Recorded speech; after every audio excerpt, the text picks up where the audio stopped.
Hello, everyone. This is Zami Eccles-Erwin from FilmFestivalCircuit.com and the director of the Oregon Short Film Festival. Right now, we're gearing up for our fall 2024 screening, which is going to take place on November 10th at the beautiful, historic Clinton Street Theater in Portland, Oregon.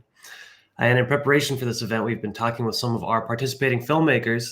Today, we're talking with Steven Ziegler, who is the director behind the film Banned Before Reading. Steve, thank you so much for talking with me today. Well, thank you. It's a pleasure to be here. Banned Before Reading, it's a really interesting film. It's funny, it's deadpan. Tell me a little bit what inspired that film.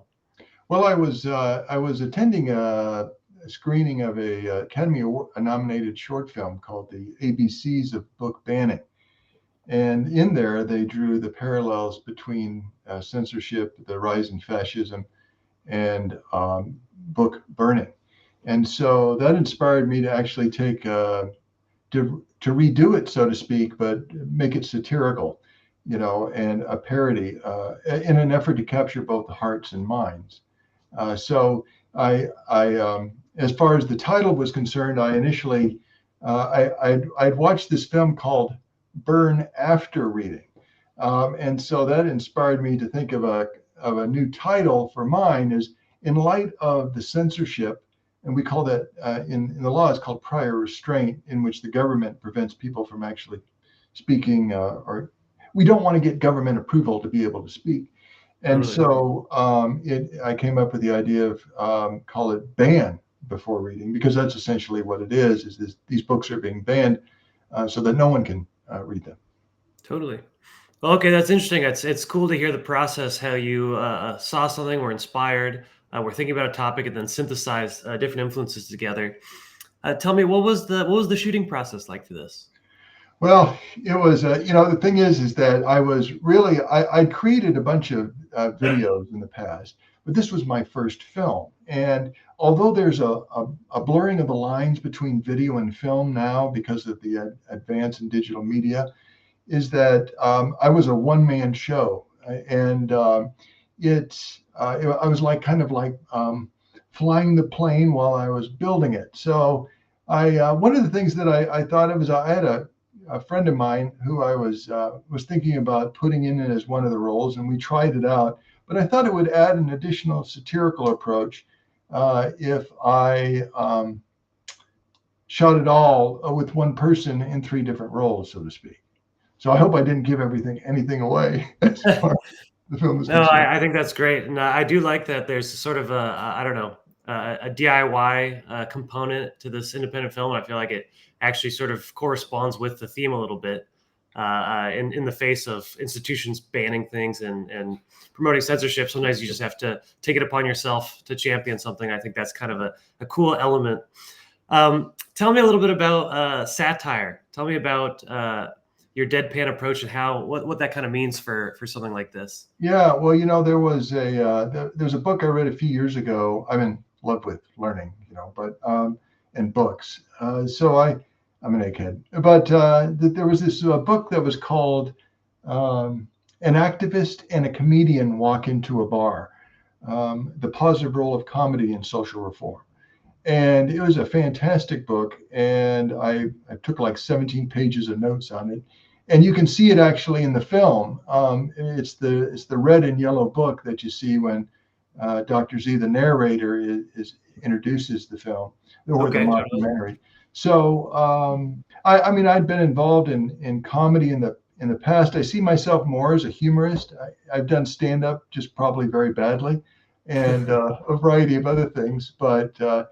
It's a cry for help is probably what it could be characterized as.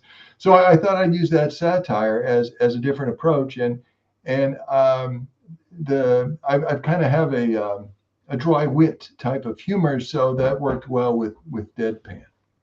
Totally. Well, I think something that I think you take the level up, so it's a little bit absurdist, but it's some of the stuff that you say in the deadpan way and the satirical way, it could be kind of treated as truth in a way. It's like the mark isn't so far off, and I think that's kind of an important element to this piece. Yeah, I mean, it is. It's really. I also found that what I want to do is create films with purpose, and use satire along those lines, because it's Gulliver's Travels was written centuries ago, and it was because you could not criticize the king. And Right. so that's really kind of what we have today, at least with one candidate who seeks to regain Right. office. And so I thought that it was a way to channel a lot of my, I guess, anger in light of the censorship and fascism that we see today. Totally. Well, I think it's a great approach.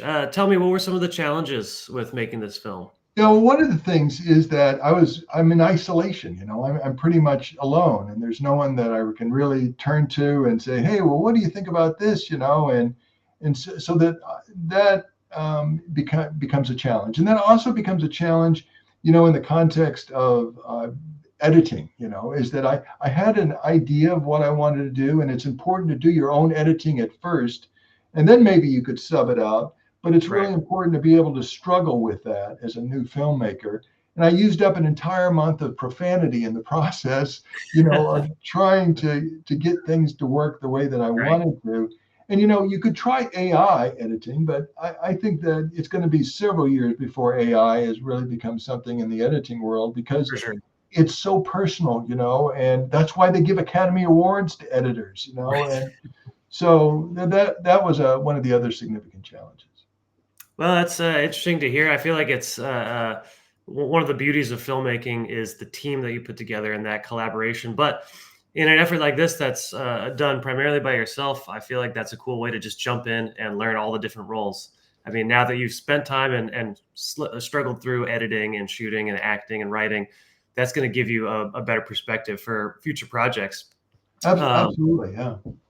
well, and that makes me want to ask: do you have any more shorts, any more films in the works? Well, because of the blend or the blurring of the lines between video and filmmaking, I mean, it used to be that, as you know, is that with filmmaking, films tell a story and Right. video documents an event. But Totally. things have become, those lines have been become blurred, so that and uh, and each thing can inform the other. Films can inform your videos, and videos can inform your films. So I recently launched a YouTube channel. It's called uh, Steve the Progressive. Okay. I was going to call it Steve the Troublemaker, but Steve the Progressive is probably better.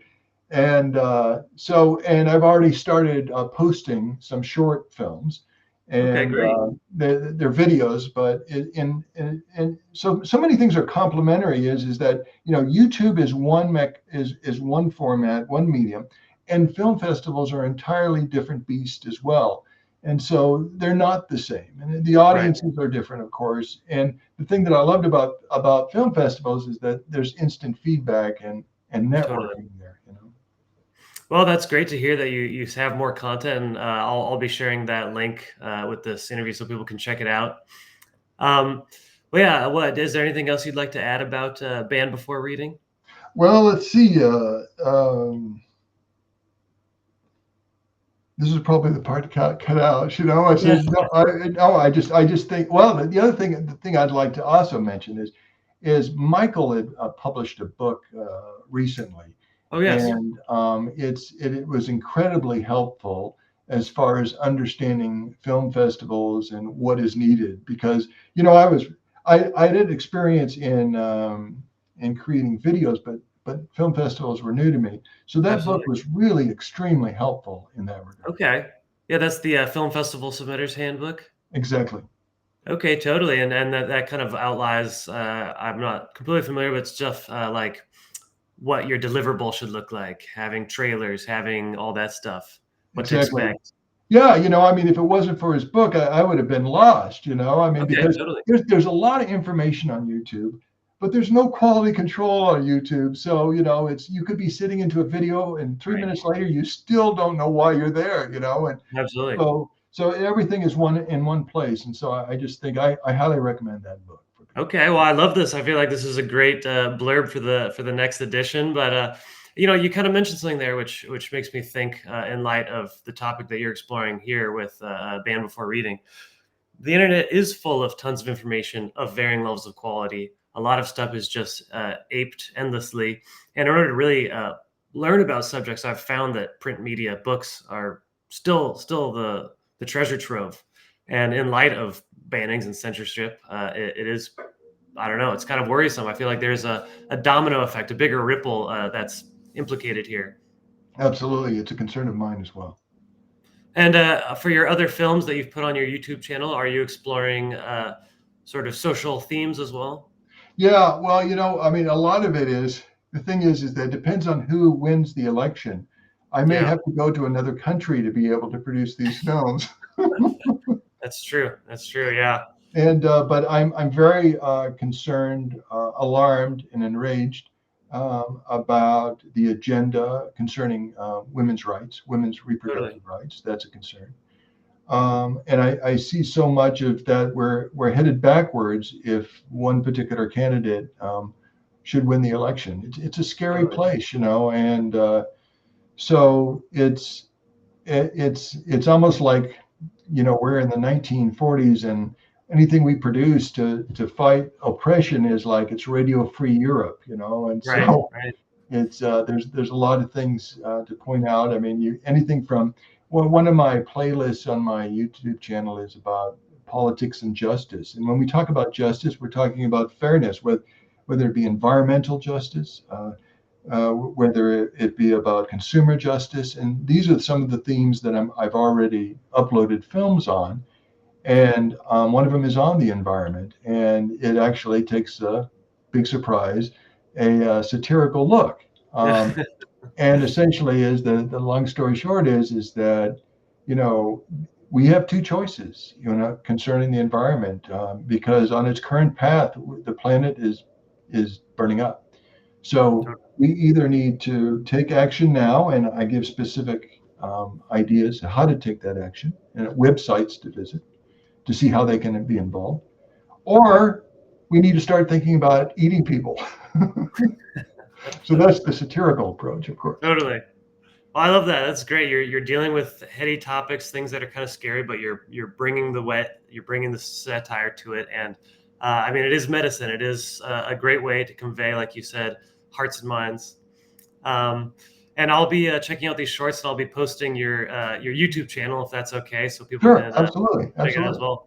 Yeah. Yeah, Steve, thank you so much for talking with me. I'm excited to screen Band Before Reading on November 10th. Oh, fantastic! It was a pleasure speaking with you. Well, I will hopefully see you then. Take care. You will. I will see you later this month. Excellent. Looking forward to it. All right. Bye bye. Take care.